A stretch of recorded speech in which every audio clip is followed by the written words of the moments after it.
Hey everyone, Scott J. Way from Crucible Custom Props, Northworks Lab, and all the forums here. So today we have another blaster, but this one is the Field Marshal Steel Mandalorian blaster, as you can see here. So Field Marshal makes these, and of course, and some of you may know from seeing these before, but some of you may not. But Field Marshal makes these as aluminum kits and steel kits, and this is the all steel one. So, well, not all steel. Most of it is steel, and then some parts are brass, and of course there's wood. Now the accents and stuff like this, I've done the fire blue, and this is the new version of the little screw here. Let me show that up close. It's knurled.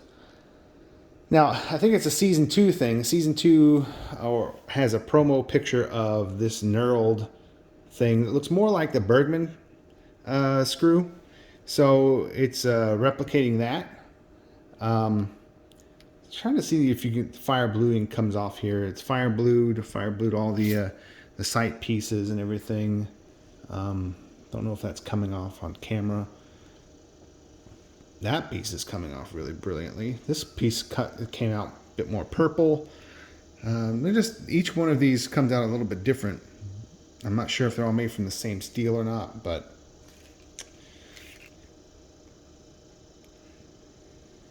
here is the blaster in its entirety. These grips came out pretty dark. The owner wanted them to be the darker version, so here they are, dark. And they came out really pretty. The wood, it looks super good, like super well oiled and old used Mauser grips. Not dinged up too bad because the Mando ones, as far as I can tell, aren't very dinged up, but they do look nice, old, and used. So here it is. Of course, you've got a working hammer, which I've knurled here for grip. Otherwise, you just slide off of it.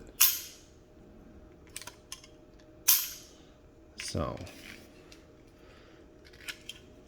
pretty straightforward.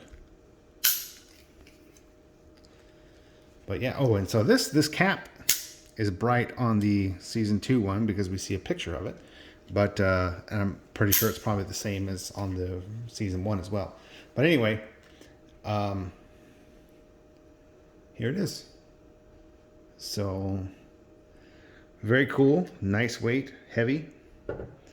And that's pretty much all there is to it. So I know you guys have seen these before. Not much else to tell you about it really, but you can find these on blasterfactory.com or War Machine Paintball, and that's about it. So thanks for watching. Bye bye.